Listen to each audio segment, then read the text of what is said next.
নমস্কার বন্ধুরা, আমি কাকলি। আমার কিচেনে আপনাদের সকলকে স্বাগত। আশা করি সবাই খুব ভালো আছেন। আজ আমি আপনাদের সাথে সম্পূর্ণ নিরামিষ পনির পোলাও রেসিপি শেয়ার করব।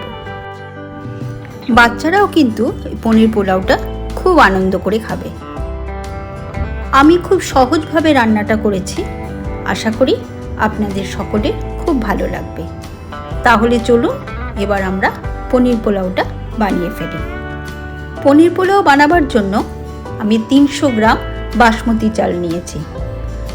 চালটা খুব ভালোভাবে 2 থেকে 3 বার হালকা হাতে ধুয়ে নেব, যাতে কোনোভাবেই চালটা ভেঙে না যায়।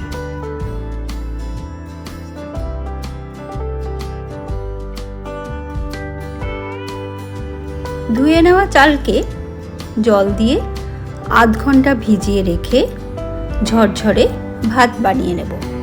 পোলাও বানাবার জন্য প্রথমে একটা মশলা বানিয়ে নেব। 4 ভাগের 1 ভাগ জয়িত্রী, ছোট এক টুকরো জায়ফল, 15 থেকে 20টা গোলমরিচ একটু ড্রাই রোস্ট করে তারপরে মিক্সিতে গুঁড়ো করে নেব। এবার কড়াই গরম বসিয়ে 1 চামচ ঘি দিয়ে দিলাম। ঘি গরম হলে 12টা কাজু বাদাম আমি অর্ধেক করে রেখেছিলাম, সেটা ঘিয়ে ভালো করে ভেজে নেব। কাজু বাদাম খুব সুন্দর লাল করে ভাজা হয়ে গেছে। এবার একটা বাটিতে তুলে নেব।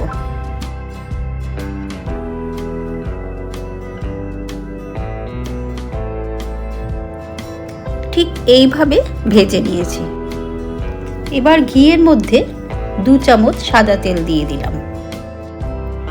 200 গ্রাম পনির এইভাবে ছোট ছোট টুকরো করে কেটে নিয়েছি। তেল আর ঘিয়ের মিশ্রণে পনিরের টুকরোগুলো দিয়ে দেব। গ্যাসের ফ্লেমটা হাই করে পনিরের টুকরোগুলো ভেজে নেব।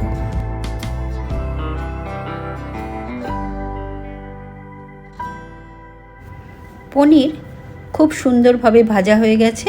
এবার একটা বাটিতে তুলে নিলাম।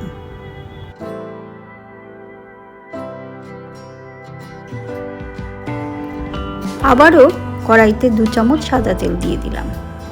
একটা গাজর ছোট ছোট করে কেটে রেখেছিলাম। তেল গরম হলে গাজরের টুকরোগুলো দিয়ে দিলাম।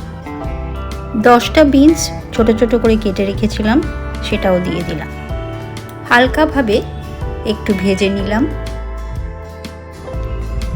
1 চামচ নুন দিয়ে দিলাম। সবজির সাথে নুনটা ভালো করে মিশিয়ে দিলাম।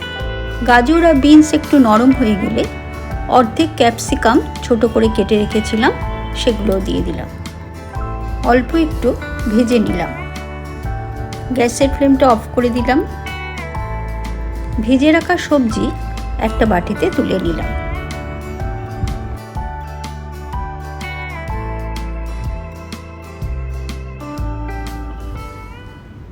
অন্য একটা পাত্রে 2 চামচ ঘি দিয়ে দিলাম।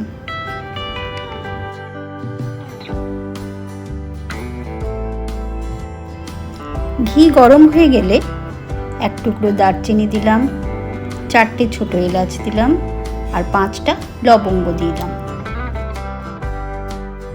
আগে থেকে ভেজে রাখা সবজি দিয়ে দিলাম। ভেজে রাখা কাজু বাদাম দিয়ে দিলাম। ভালো করে একটু মিশিয়ে নিয়ে আগে থেকে রান্না করে রাখা ভাত দিয়ে দিলাম।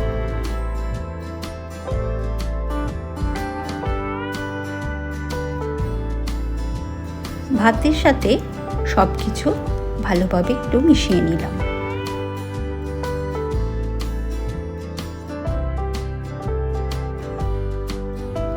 এবার অল্প নুন আর অল্প চিনি দিয়ে দিলাম। নুন আপনারা আপনাদের স্বাদ মতোই দেবেন। আগে থেকে যে মশলা বানিয়ে রেখেছিলাম সেটা দিয়ে দিলাম।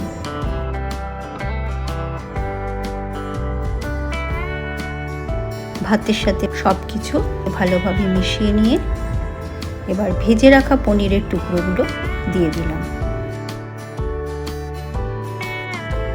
খুব ভালোভাবে মিশিয়ে নিলাম।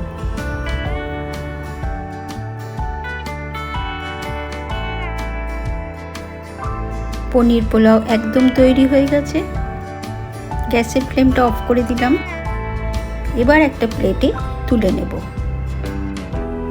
আমার রেসিপি আপনাদের ভালো লাগলে অবশ্যই লাইক শেয়ার করবেন, আমার চ্যানেলটা সাবস্ক্রাইব করবেন, আর আমার যে কোনো রান্নার আপডেট পেতে পাশে থাকা বেল আইকনটি প্রেস করবেন। দেখুন তো কেমন লাগছে। এইভাবে সম্পূর্ণ নিরামিষ পনির পোলাও বানিয়ে পরিবারের সকলকে গরম গরম পরিবেশন করুন। একবার খেলে বারবার খেতে মন চায়। সবাই খুব ভালো থাকবেন, সুস্থ থাকবেন।